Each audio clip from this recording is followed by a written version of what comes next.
So, welcome once again to Happy Hour at Dhammaloka Buddhist Center, where we can do some nice, peaceful meditation.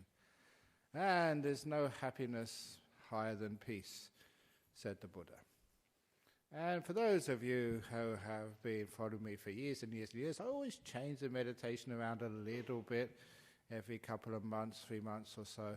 But this year I have been respecting all the work which people do in mindfulness training.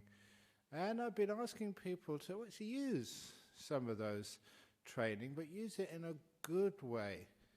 In other words, I've asked a lot of people to be mindful of 2 things when you meditate.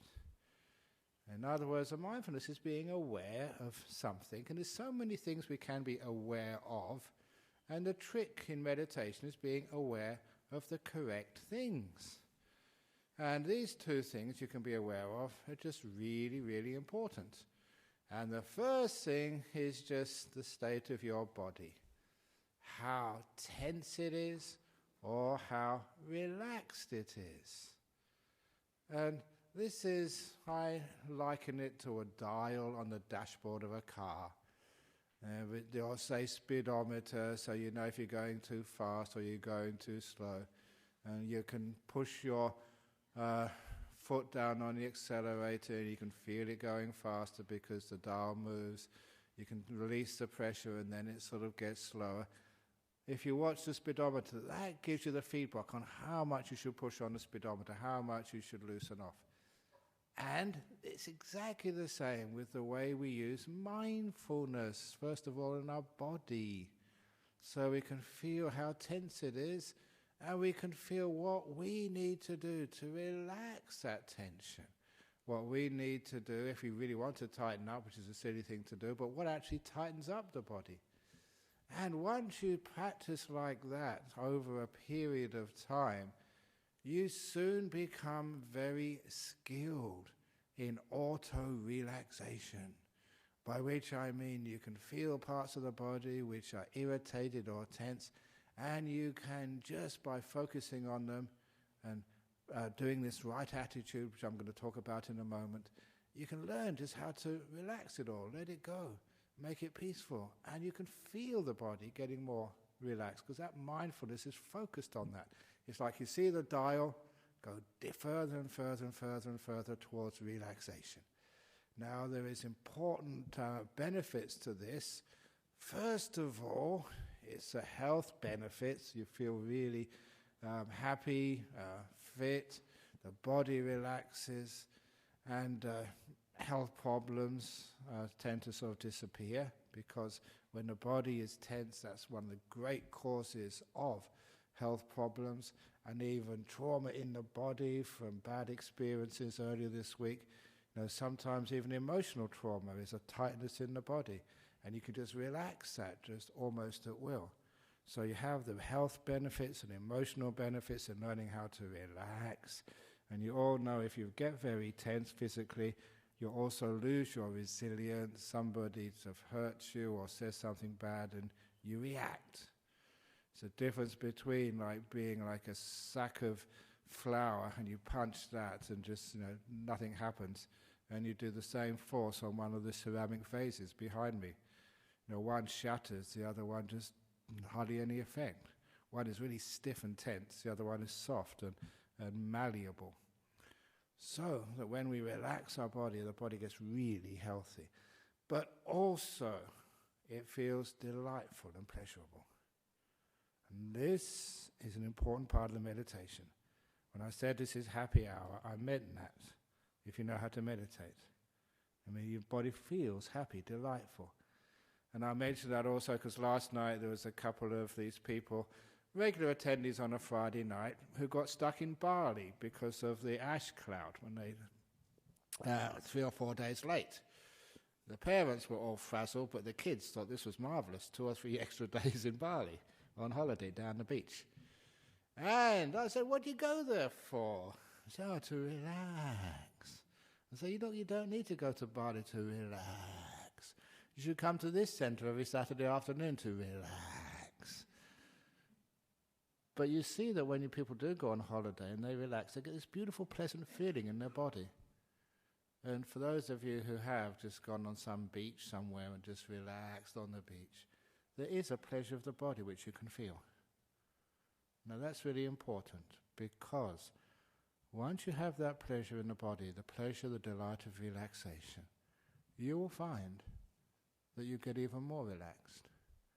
It's like the perception of delight takes relaxation to another level. Interesting, why? But we've also learned that what we actually did to relax the body was this incredible thing called letting it be, or letting go.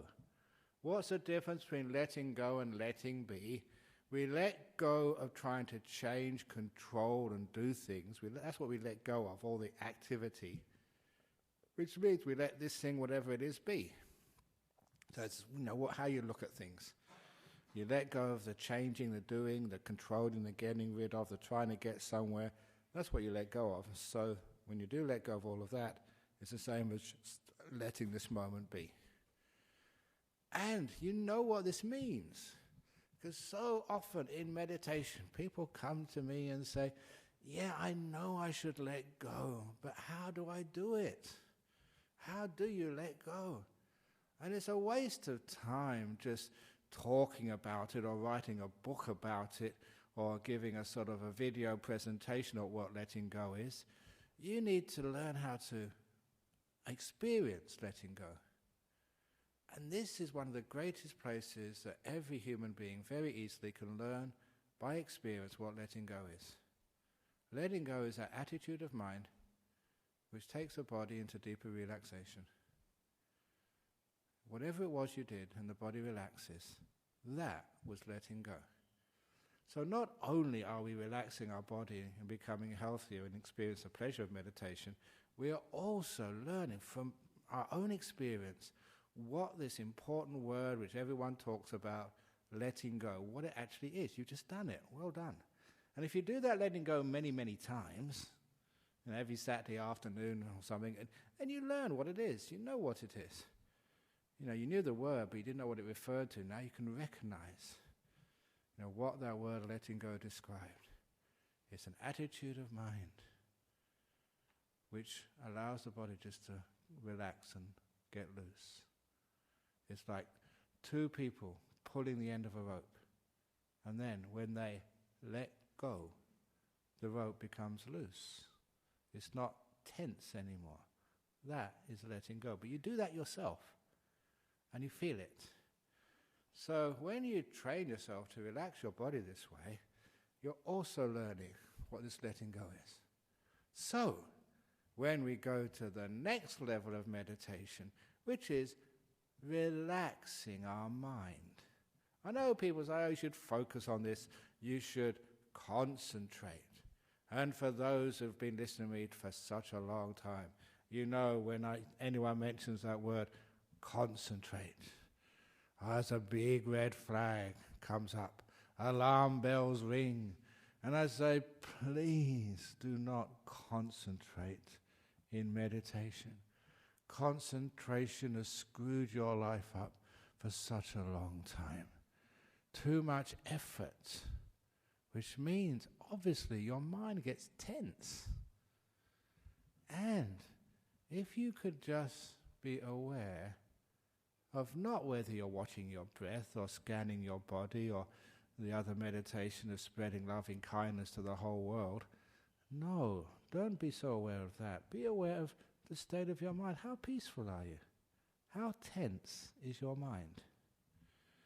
And if you can be aware of that and get to know by experience what that indicator, that dial is, which shows you how relaxed your mind is, how peaceful is your mind, or how tense it is, or how agitated it is, sometimes I call it, then you're going right to the heart of meditation. You're seeing the most important thing. Whether you watch your breath or scan your body or do loving kindness meditation or do mantras or whatever, yeah, that's useful, but what you're doing that for, you're doing that for to try and increase the peace and relaxation in your mind, not to make it more tense. And I've seen, In all the years I've been teaching meditation, was about 46 years now. It's about time I retire. It's about time this Buddhist society gave me a gold medal for all the years of teaching. But do you ever get any long service leave here? No. More. But anyway, let's go back to what I'm supposed to be talking about. So all these years I've been teaching meditation. And you see sometimes people, they're great. They can do like breath meditation, watch the breath. And I've seen them open my eyes and they're watching the breath. Breathing in, breathing out, breathing in, breathing out. I'm not going to lose any breath. And they can watch the whole breath for an hour and a half. But are they relaxed? No way. They're as tense as anything. And afterwards they get angry at you. You made a noise during my meditation. Don't you do that again, or I'll call the meditation police and have you arrested. See people like that? Is that meditation? It can't be. But that is not what we're supposed to be doing. It doesn't matter what we're watching, as long as we're letting things be, and your mind is getting more and more relaxed. And after a while, you can be very sensitive to how tense your mind is and how relaxed it is. Because you can notice that dial. And exactly the same thing you do to relax your body, this letting it go, taking away the tensions, taking away the pulling or pushing of your mind, which is what concentration makes you do. You can learn how just to let your mind be.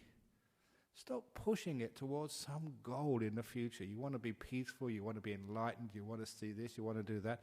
That's too much pushing. Or sometimes we're pulled to the past because of something which you haven't resolved yet, and you feel yourself being dragged. There's this big tension on your mind pulling you away. And all of that stuff, that's tension. That's not a relaxed mind. So what do some people do? Let go of the past. Come on, let go of the past. Past, let go. It's more tension in the mind. And you can feel that because the mind, if you're mindful not just of what you are watching in the sense of the breath or whatever, but you're mindful of the state of peace in your mind, then you realize what you do wrong. And you realize what is good meditation. You learn how just to relax the mind. And the feeling of peace in the mind grows and grows and grows. It gets more peaceful. And the reason why one of the reasons I've been encouraging this is because for many years people said, well, the biggest problem with meditation, I can't stop thinking. And they try and stop the thinking through force. They try and have all these other methods to trying to stop the thinking, other little ways and means. But look, the underlying reason why you think so much is because the mind isn't peaceful. It's agitated. And that's what I think I said last night, that the mind is like a lake, and the waves on the surface of the lake, that's the thoughts on the surface of your mind. If the lake is agitated, of course there will be waves. You can't stop them. But if you can just focus not on the surface of the lake, but underneath the lake, and allow that to become still, then all the thoughts, they vanish by themselves. So as long as you're watching the peace of your mind and developing more and more peace, as a byproduct, as a maybe unexpected consequence, you tend to think less and less and less and less and less. But when those people have the idea that thinking is a problem, you keep focusing on the thinking. Whatever you focus on usually gets worse because you tend to control it. So stop focusing on the thoughts. Focus on what's underneath them, the mind, and how peaceful, how agitated the mind is, and see what you need to do to calm that underneath down. And once the underneath, you can feel the peace becoming more and more peaceful, more and more peaceful, more and more peaceful. Then you find all the other problems in meditation look after themselves. You have peace of mind. And you know that what leads to that peace of mind is the same thing called letting go. So you're meditating and you feel your mind getting more peaceful. You've just let go. Well done. You feel it get more tense. You've wanted, strived, done something. And soon you see that, and you can see the mistakes of meditation. Every time I want something, do something, try and get rid of something, aim for something, my mind gets tenser. When I do this letting go, which if you watch that long enough, you know exactly what it is. Same as what let go, what relaxes your body, relaxes your mind. The mind gets more peaceful, more open. And you get deeper and deeper and deeper into peace. And my goodness, where that goes will blow your mind.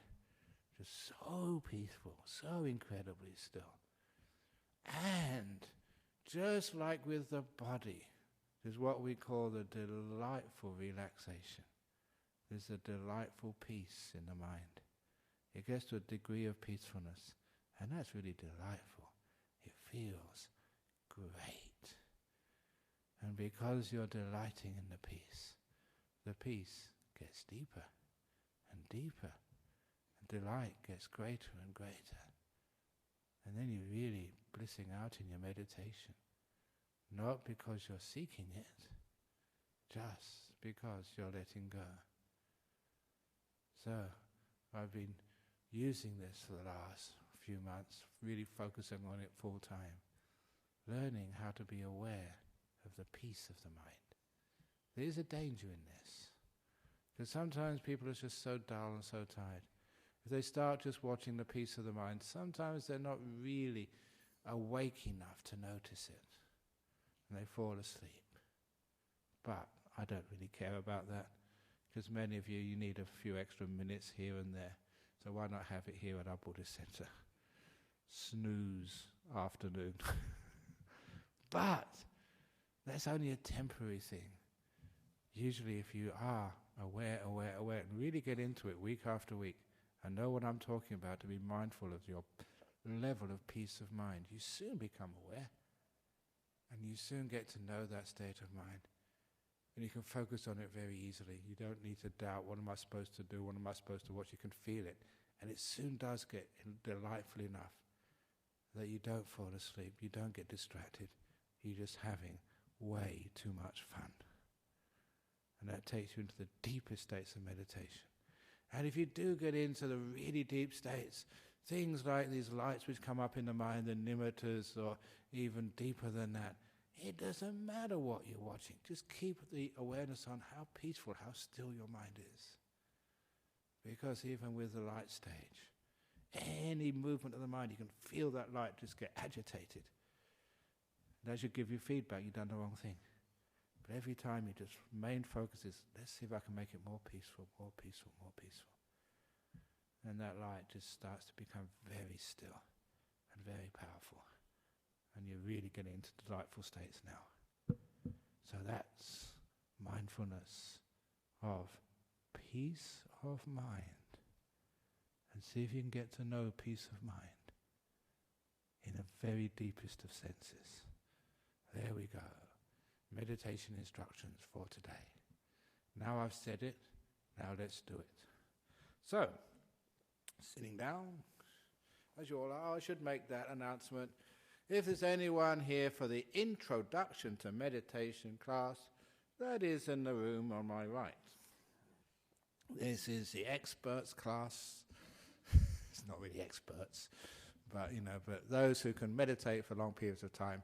Because if you can only meditate for 5 or 10 minutes, this is going to be like Guantanamo Bay, sustained stress position, and we'll get into trouble from the United Nations Human Rights Commission for torturing you. We don't want to do that. So as long as you're comfortable sitting for about 40-45 minutes, this is fine. Okay, so here we go.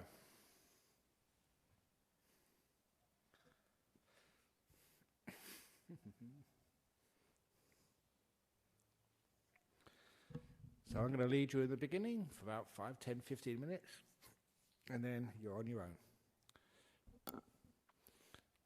So you don't have to do what I say, so you can do whatever you want. But for those of you who are interested, you can first of all become aware of your body. First thing I always do after closing my eyes. And check that my body is comfortable.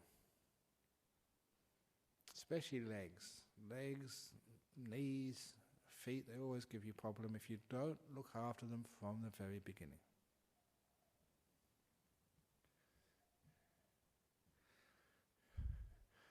So the first minute or two I fidget, because I give myself time to find the comfortable position. I've just moved, I'm mindful of my body. Is it enough? It's not bad.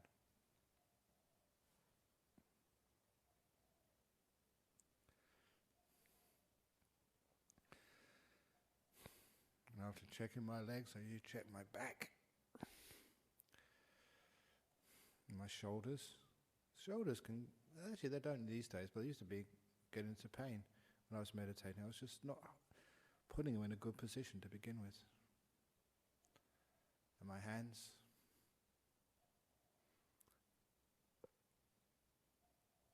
And then my head.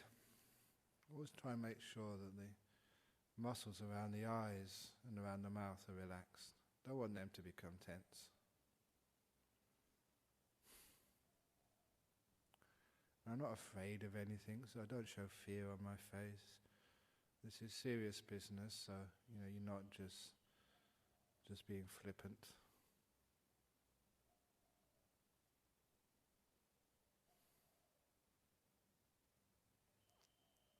You can feel the heat or the cold. Hear the sounds of the aircon and the birds and the cough. I'm just centering, especially my body. Just initial relaxation of my body.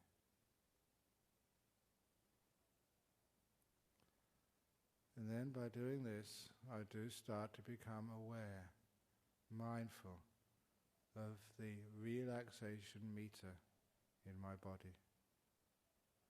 I can know how relaxed I am, how tense I am. And it's not just general for the body. There is parts of my body which are pretty relaxed, parts which are tense.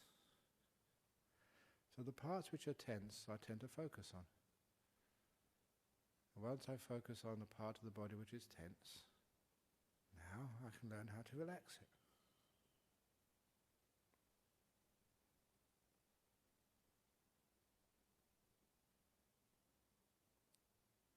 How do I relax that part of the body? I just am aware of how that tension changes. Sometimes it gets more tense. Sometimes it gets less tense. And because I'm watching that, I become aware of what I did to make it more tense. I become mindful of what I did to loosen things. And you play in that area long enough, and you soon learn, like a child learns how to walk. You learn from experience and awareness. What you did to relax the body is called letting go.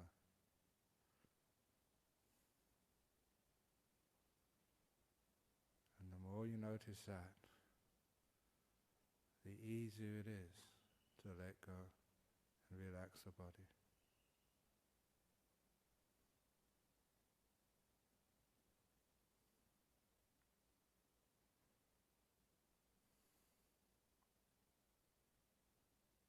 And you become amazed at how deeply you can relax parts of the body. Even parts which are sick, irritated, itchy.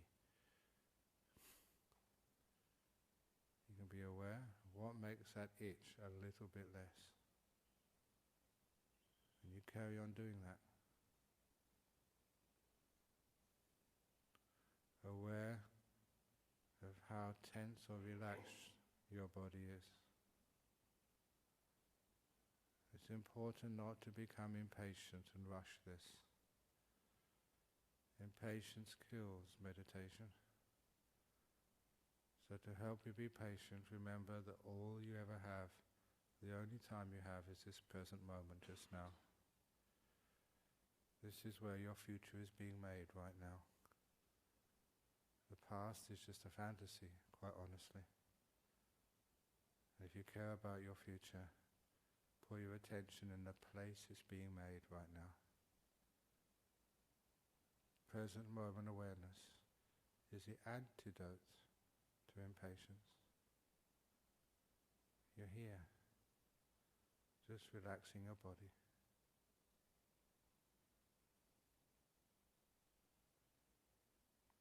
And hopefully you soon perceive how delightful it is to relax the body.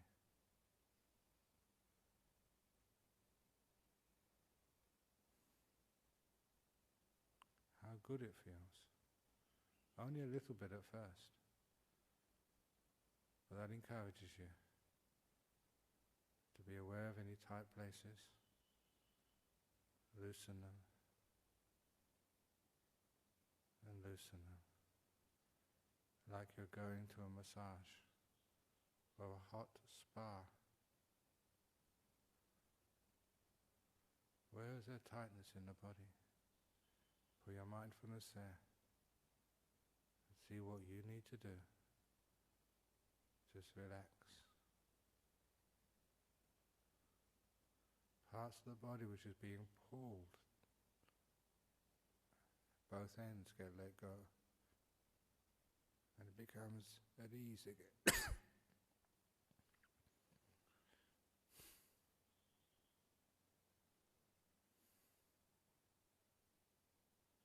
Knots of pain, surrounded by fear. You let go of the fear, and the pain has a chance to dissipate.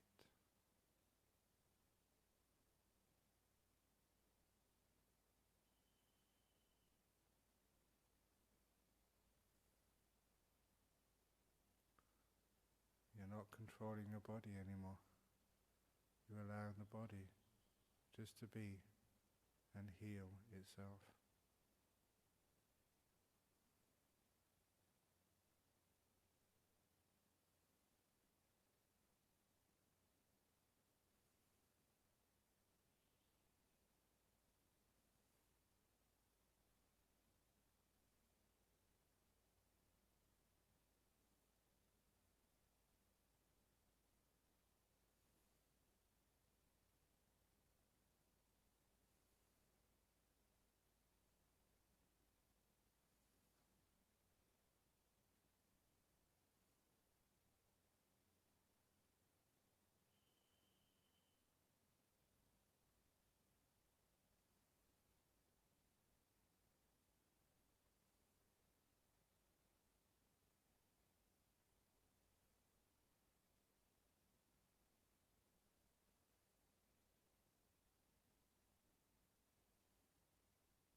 Can you notice just how delightful it is just to be in a body which is more at ease, more at peace than you probably felt all day. When you relax the body, you also relax and let go of the tensions of the past, which keep bringing you back to the past. You let go of the tightness for the anxiety for the future, which also stops you going to the future. Relaxing the body also helps you relax the mind.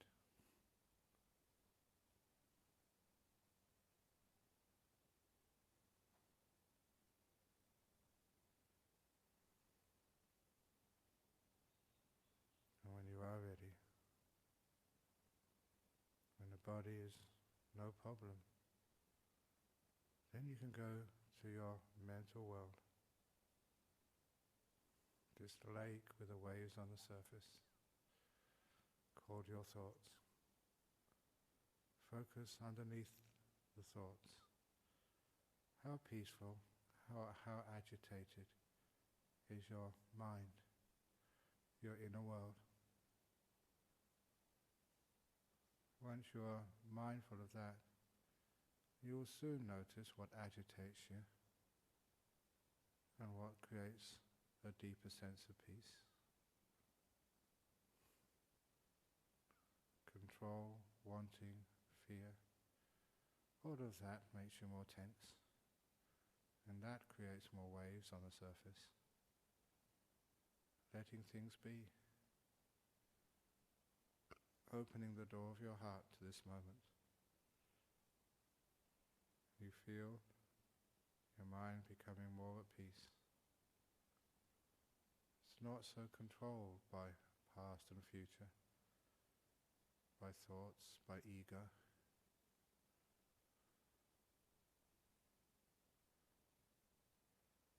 You're mindful of how peaceful you are inside. If that's what you're aware of, you'll soon notice the thoughts get less and less. You'll soon notice the mind get more and more aware. And you get to the delightful mind, like the delightful body. It's just so happy to be at peace. So liberating.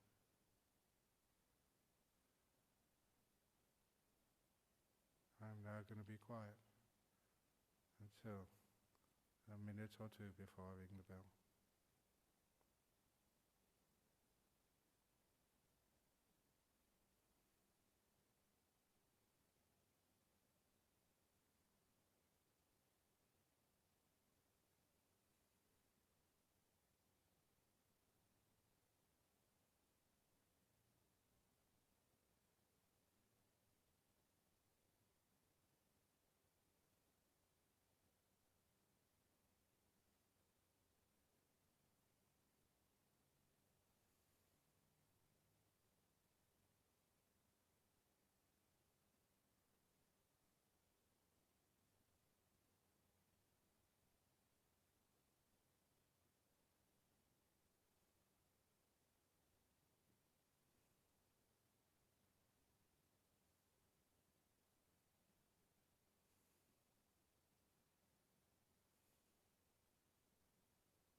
to the end of the meditation period. How peaceful is your mind? What does it feel like? And how did this come about?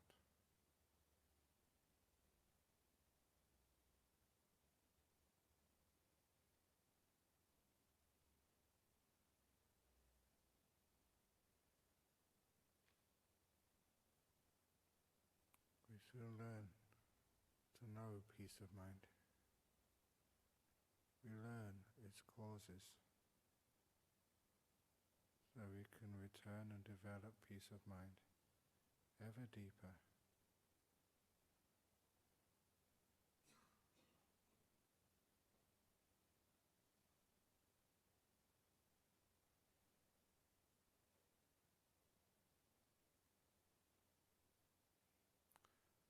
I'm now going to ring the gong 3 times. Please listen to every sound of the gong. And only when the 3rd ringing of the gong fades away, only then open your eyes at the end of the 3rd ringing to end the meditation.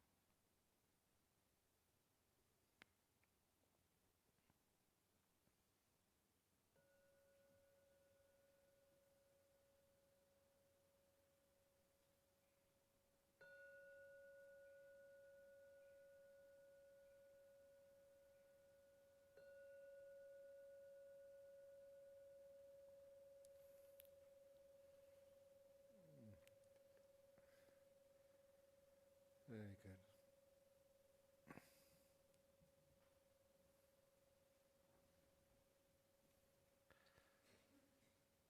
So now we have questions and answers. So if you can bring them up, Renee. But is there any questions from people here? Because usually I have somebody who asks questions from overseas. And because I never asked people here for what questions they had, there was one meditator who very quickly on their mobile phones, they sent a question by email because they said that's the only way they can get their questions answered here. And they were just sitting over there. So any questions from people here, first of all? Okay, there's only one question here today, and it's from the Maldives. What a wonderful place to live. Oh, okay, ha ha ha. This is a technical question, but it's the only one we have today. They say 90% of people in Sri Lanka reject jhana, referring to the Susima Sutta. Can you explain what really tells in the Susima Sutta in the Samyutta Nikaya? Okay, in the Susima, in the Samyutta Nikaya. I think this is one of those suttas. I may have this wrong now. I'm getting old, and sometimes I mix up my suttas.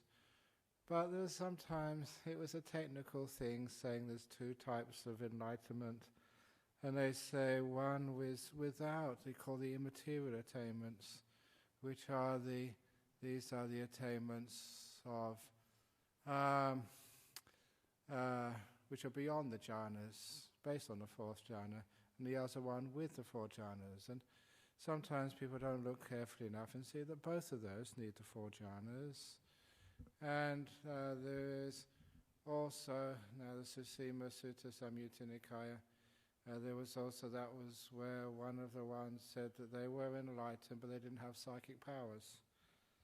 And they never said they didn't have jhanas. And so it doesn't actually say anything, Kupul, in even the Susima Sutta. If you read it for yourself, and you'll find that there's nothing there which says that you can get enlightenment without these deep jhanas.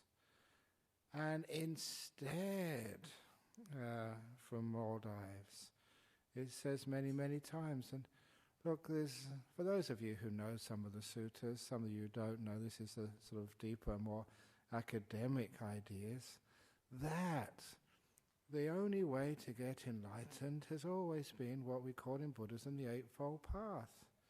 Eightfold Path, Eightfold Path, Eightfold Path. And that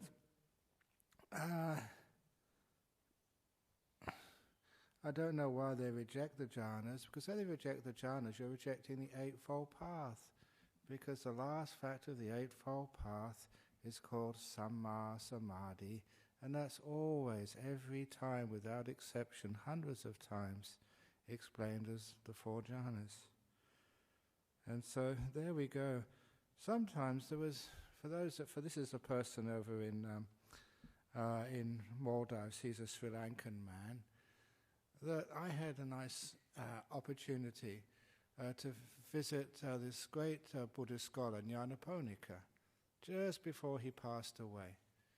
And sometimes, to show just how Buddhist monks look after each other, Nyanaponika was really old, I think in his 90s even, and he was being looked after by Venerable Bhikkhu Bodhi, the great scholar who did much of the translations. And when I went there for a couple of days and saw just the way that Bhikkhu Bodhi looked after his teacher, it was like a son looking after the father. And he was doing everything for this Nyanaponika. And he wasn't doing it as a duty or as some impost. You could see just how much love he was given into caring for this teacher, and also just how much joy he was getting back from looking after somebody else. Sometimes people think that all these monks are just scholars, but we actually in our monasteries we practice a huge amounts of compassion, looking after and caring for one another, and it's a great deal of fun. But in particular, while I was there, that I always remember something which Nyanaponika told me personally. This is a great scholar monk. He said you should never interpret Buddhism just on one or two obscure suttas. Because in the huge amount of teachings of the Buddha, some of the ones may be a little bit obscure, maybe can be read one of two ways. They're sort of, they're not very clear. They can be read, one or two ways? The word? Sorry? Ambiguous, thank you, yes. They're ambiguous. But instead there's so many others, hundreds of other suttas, which are not ambiguous at all, which are clear. So you should read the ambiguous suttas in the context of all the very clear suttas. An Eightfold Path is just one of them. It's so clear. So you do need the jhanas to become enlightened. He always mentioned that. He said, don't ever just take one teaching which can be read one of two ways and just think that you can just focus on one sutta and forget the rest of the teachings of the Buddha. Now, when it comes to experience, why is jhanas necessary for enlightenment? And now this is my simile, which I usually tell only on retreats, and that is the simile of the old tadpole and the frog. Now, once there was a tadpole who was born in a little lake in the monastery grounds. And little tadpole, she was really smart, because in this little lake they had a school for tadpoles, a primary school and a high school. And little tadpole, she studied chemistry, and so she knew all about water, H2O. And in fact, after graduating from high school in the pond, she also went to university, and she became a professor of hydrology, of water. And she even, there's a very deep branch of Buddhism called Abhidhamma. She even studied the Abhidhamma on water. And she became a professor of water. But how do you think a little tadpole can understand water, even though it's studied so much and taught other people about it? A tadpole can't understand water no more than a fish can understand water, because the fish was been born in the water, lived in the water all its life, know nothing else except water. How can a fish understand what water is? But there is a difference between a tadpole and a fish, because one day the tadpole grows legs and arms and becomes a frog. And once it becomes a frog, sometimes it doesn't know what it's doing. It lets go of the pond. It jumps out and it's standing on dry land. And for a little frog, That's the weirdest and strangest experience it's ever had. It's on dry land, not in water anymore. And now, only now, it can understand what water is. That strange stuff which is no longer there, which is missing. Only through its absence can the tadpole, now a frog, understand the nature of water. And that's the simile which I use to understand why it's important that these very deep meditations of jhanas are necessary for understanding. Because in these jhanas, upal from the Maldives, many things vanish. In particular, your body and the five senses are no longer there. You're so still, you're so peaceful. You can't even feel your body. If someone hits you on the head, you won't feel it.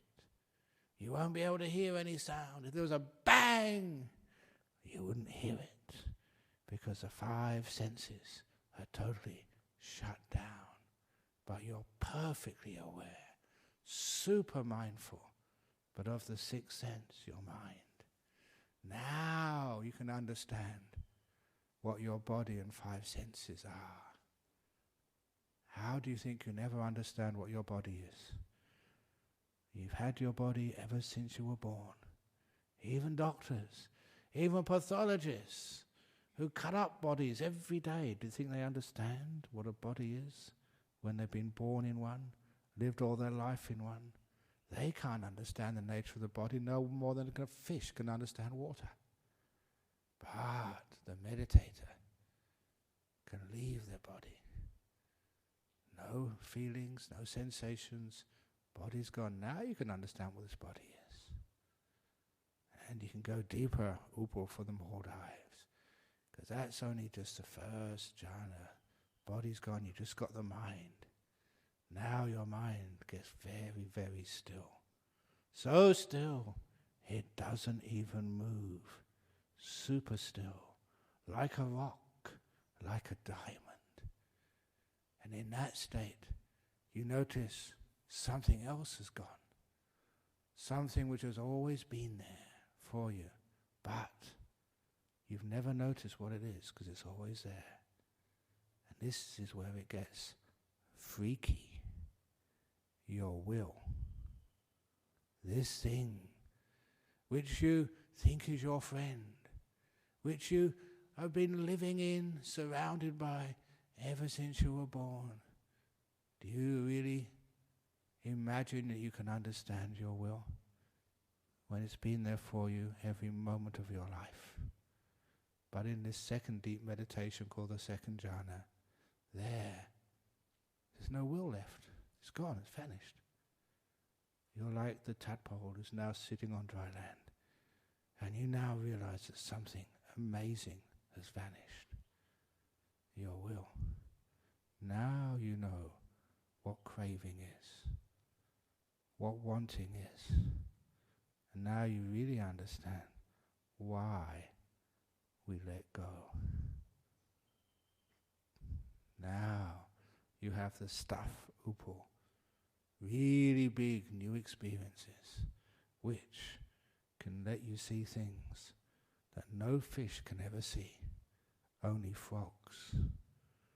So if you want to be a frog, upal from the Maldives, you have to get into deep meditation. And you tell all those little tadpoles in Sri Lanka, the 90% of tadpoles in Sri Lanka who reject dry land, they don't know what they're talking about, literally. But it doesn't matter. One day all those 90% of people in Sri Lanka who reject the Buddha's teachings, because it says in there so many times, that one day they will grow little legs and arms. They will start meditating, and they will find themselves standing on dry land. They're frogs. They've entered a jhana. Now they would understand how important it is, and never again will they reject it. That is my simile of the tadpole and the frog. Nice simile. And I like telling it. I've told it many times. Even if you don't understand it, I don't care. I enjoy telling it. So, any questions from the floor about that? Yes.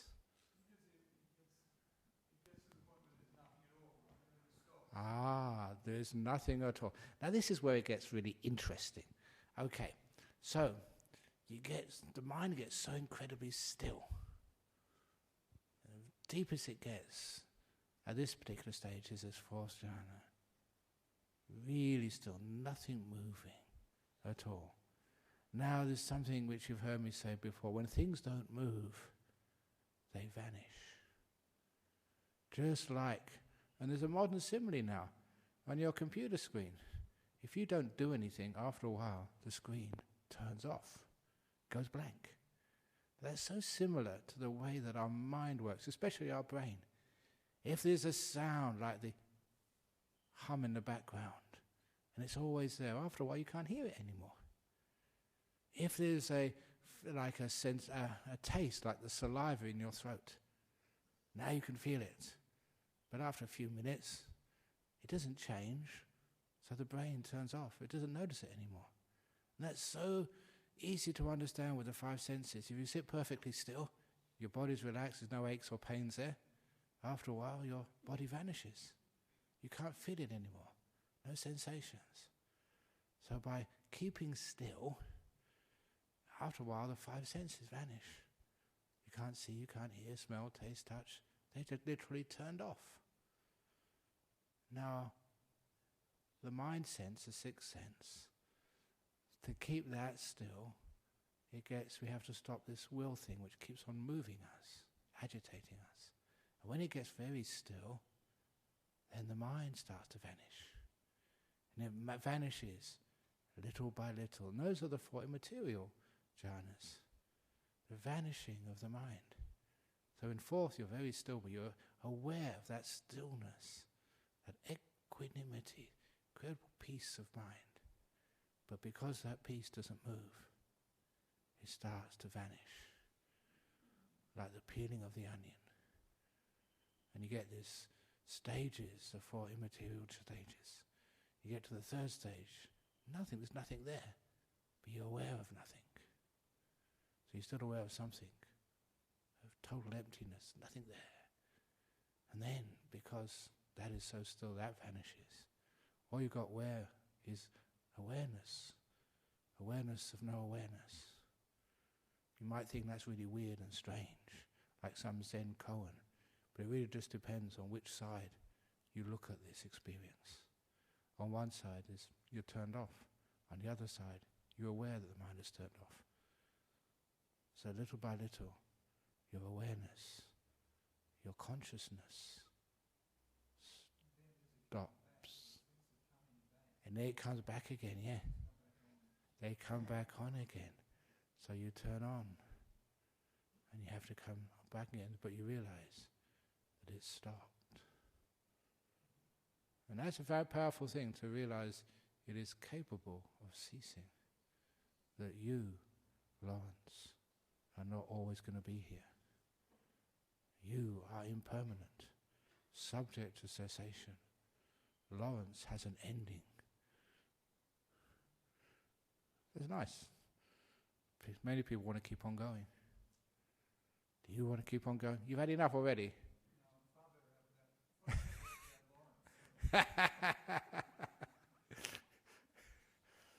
So anyway, there we go. Deep stuff. Okay, so someone, you got me into this. Yes, you got something? Lynn? Sadhu, okay.